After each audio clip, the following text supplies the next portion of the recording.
When you want to drive out on the beach on the sand, you're going to need an air deflator and an air gauge. And you want to make sure your tires come down to about 13 to 18 pounds, depending what tire you have.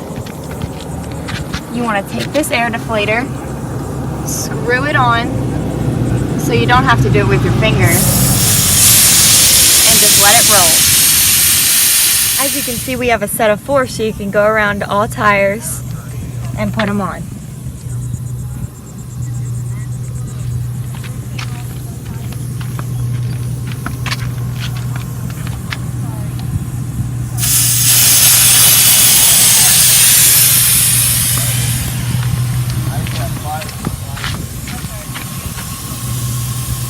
And we can order these at the shop, right?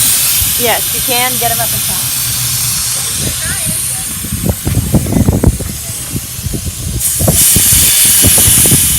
As you're driving, you want to make sure you don't push down on the gas pedal, so that way you float on top and don't sink into the sand. And make sure that you stay in other people's tracks. If you go too fast, you'll hit bumps like this. No, you're not. If you get stuck, you needed a 4-wheel drive. Go, Ray. I'm stuck. You're not stuck. Yes, I am. As you can see, I had it in 2-wheel drive, and I started to sink in. You need some help getting out? No, I think we got it. We got a rookie driver here learning how to drive in the sand. Got us a little stuck. Uh-oh.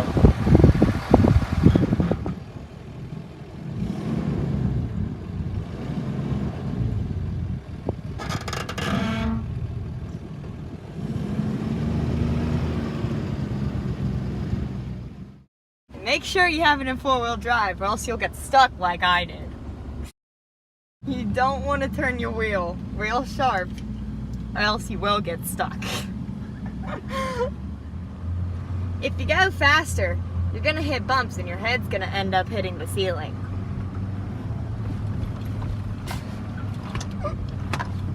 Traction is not good in the sand. The sand particles are not stable and the tires tend to dig into the sand. The sand provides a poor grip on the surface than it does on your regular roads. Narrow tires tend to sink into the sand more. The tires find it easier to move the sand away from the vehicle than to move the vehicle forward. More resistance requires more throttle to keep your vehicle moving. As I said earlier, the more air you let out of your tire, the wider footprint you will have, and it allows you to float on top of the sand rather than sinking. If you drive in soft sand a lot, you might want to invest in wider tires like tractors do in fields. They're called floater tires. Some things you need to drive out onto the beach is an air gauge and some air deflators. Now those things are before you even get stuck on the beach. You do not want to get stuck. And to get unstuck, you're going to need this thing here. It's called a jack. You're going to need a rope so somebody can pull you out.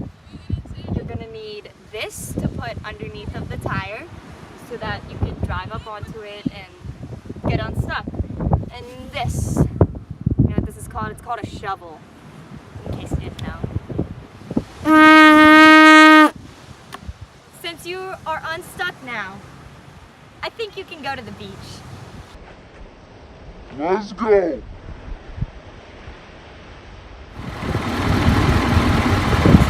As you can see here, the tires looks flat because it's down to 18 pounds. It also has a bigger footprint. Now we have it up to 50 pounds, and it's taller, so that way it's not flat. You want to make sure you have the proper PSI so that on the road it doesn't heat up and come apart from the inside out. It may take a couple minutes for your TPMS to recalculate. This is MEG A TREAD from Southside Tire and Auto. Remember to like us, share us, and go south. See you next time.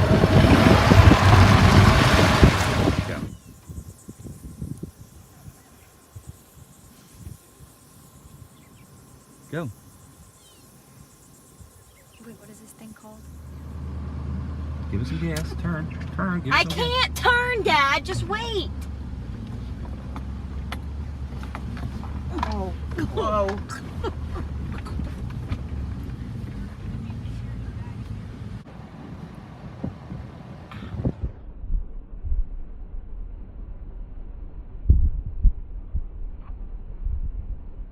If you drive in the sand a lot, you might want to invest in wider tires, like tractor and trailers. More resistance. Yeah. Okay. As I said earlier, the lower As I said earlier, the wider the footprint. That's a second.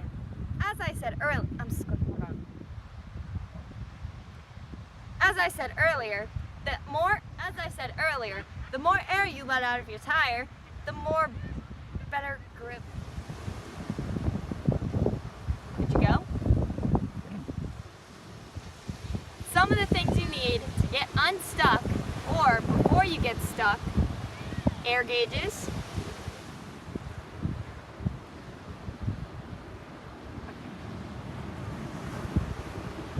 I need my glasses. Some of the things you need to get unstuck, or before you even get stuck: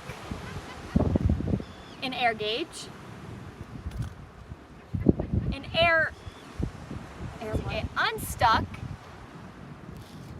you're gonna need this, which is called, I don't know.